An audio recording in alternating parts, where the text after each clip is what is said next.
For the first time after her re-election, Sheikh Hasina, the Prime Minister from Bangladesh, gave an interview to an international broadcaster, and that was with Deutsche Welle. We talked about her priorities, about her fears, and what she wants to leave behind once she will have left the office.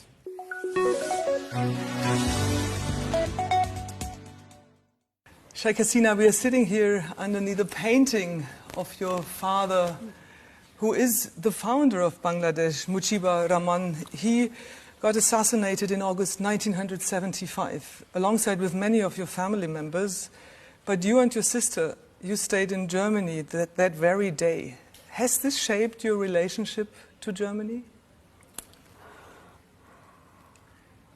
Well, you see, with German, we have always good relationship.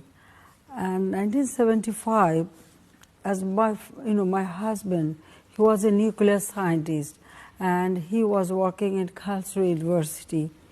So we just went there for a holiday, for a few days.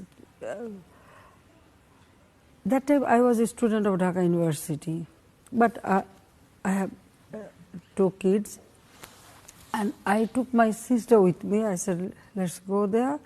We will be in a university area. You will get very good environment for study. Mm-hmm. But it is unfortunate that within 15 days we heard that we have nobody.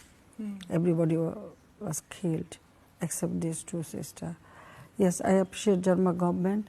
Immediately they inform us if we want to stay back there, they are ready to accept it. So that way you can say yes, as because we were there, so German has very special, friendly gesture to us. So you are now in office for the third term in a row, and I hear rumors that you say this might be your last term? I want to, well, it's, consecutive third term, and before that I was Prime Minister, so it's my fourth term, so I don't want to continue more. I think that everybody should take a break, and then we can make accommodation for younger generation. So you would say this is probably your last term? Do I understand you right? When I became Prime Minister first term, then I said, okay, I don't want to continue. I want to let other to do, but I couldn't stop because, well, actually we are struggling for establishing democracy and people's emancipation. That's what I would love to talk with you about, Prime Minister. So what would you like to accomplish within these next 5 years? Food security, accommodation, education, healthcare, job opportunity, these are basic needs. Then definitely every human being wants a better life. Then we have to ensure that. My father struggled his whole life for this people and the country. He liberated the country. He wanted to build up this country as a prosperous country, but he could do it. So I feel that this is my job. But when you're talking about establishing a democracy, there's more you want to establish. It's like freedom of speech, it's human rights, it's gender equality. What are you going to do in this regard? Listen, actually, what you see now in the country, it is not like this. As because our country ruled by military dictator, time and again, no movement, freedom of movement. That was the situation. We had only one television, no private television, no private radio. How people can exercise their freedom of speech. So you say you're coming really... Actually, I bring a lot of change. 1996, when first time I became Prime Minister, first thing I decided that I will open up everything to the private sector. One thing is to ensure freedom of speech, ensure people's freedom of movement and right. And our first priority was to ensure food security. So country become self-sufficient in food. Then education, that is also very, very important. Because unless you educate people, how can you build up this country as a poverty-free country? So, Prime Minister, would you consider education one of your priority? We took initiative that we should ensure that each and everyone should get food security and side-by-side education.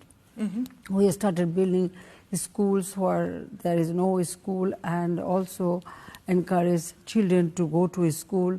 We started giving mother some money or some facilities so that she should send their children to the school. So that way we encourage them for education.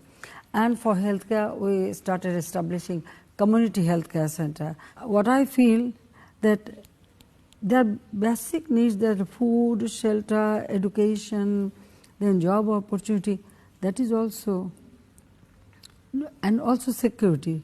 So it is their human rights. Which role does freedom of speech play for you? You just said that earlier on there were only state-ruled media. This is changing in your country. Is it like also a basic need that people have the freedom of expression? Oh yes, of course, they can. And you support that 100%? 100%. Also critical voices who criticize your style of leadership or your decisions? Would you say this is part of a democracy? Listen, if you work more, then you will hear more criticism. But you should ask my people whether they are satisfied or not, what they think, whether they are getting all what they need, whether I can provide this. We all remember, I think the world does as well, the situation of bloggers here in Bangladesh some years ago. Many of them got murdered and killed on the streets. Well, some incident happened, but immediately we took action. Now, the terrorism become a worldwide problem, and Bangladesh also face some extent. But immediately we take action. We declare zero tolerance to terrorism, and we could have controlled that. Yeah. How do you do that? I mean, zero tolerance, it sounds so easy to do. It is not that easy. It is very complicated, it is true. But what I did, well, in one hand I strengthened our law enforcement agencies and we trained them and special arrangement for them. But what is more effective, that is, I just directly went, I go to the people. I call upon the people. But besides the awareness, you needed to build a coalition with fundamentalist groups like Hifazat Islam during the election. So do they want something out of that now? I told you that in this country, everybody has freedom of speech. So they have also right to spell out what they want. But what we have to do, of course we have to do, because we already passed the law about the marriage age. And there also we are involving whole society. But you will fight for the right. Yes, you won't change the constitution. Only law or taking action will not solve the problem. But what I have done, that our education for girls is totally free up to 12th class. Then we provide a stipend for them. Free books we distribute for all students. And even our primary section, the girls' enrollment is more than boys. And now parents, now they want that their children should be educated. Then we created job opportunity for girls also, because education is free. Now parents also want that his girl should, educate. So they also think that their girl should educate so that then she will get a job. So marriage is not the only aim. Opportunity for yes, girls. Actually, you have to change the mindset. In the past, parents used to think, why I should educate the girl, because one day she will get married, she will go to another family. But now they don't think that.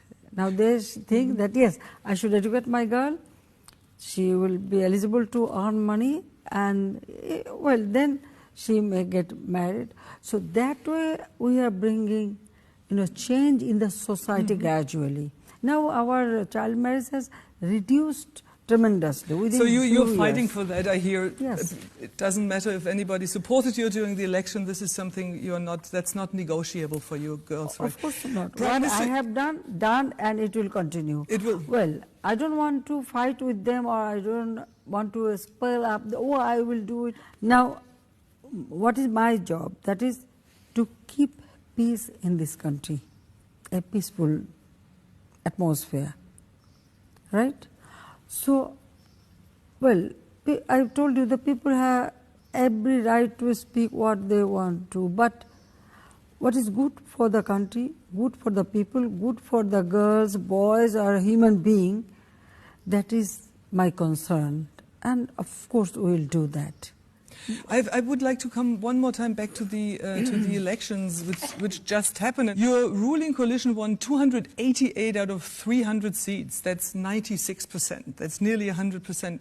What happened to the opposition? Actually, you see, when you contest election, what people want to see, who is the leader, they couldn't present that. Actually, So their then- lack of politics is mainly there, that they couldn't present any leadership that who will run the country next.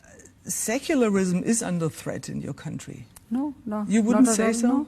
So you're not afraid of like really Islamistic forces? Islamistic forces are there, no doubt about it, but if you can see the condition, in this country we have religion harmony.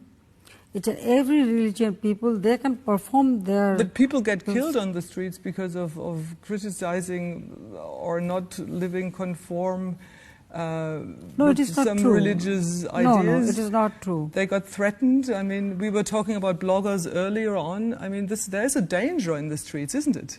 Yes, I told you that few incidents took place, but immediately we took, a step. Then it stopped.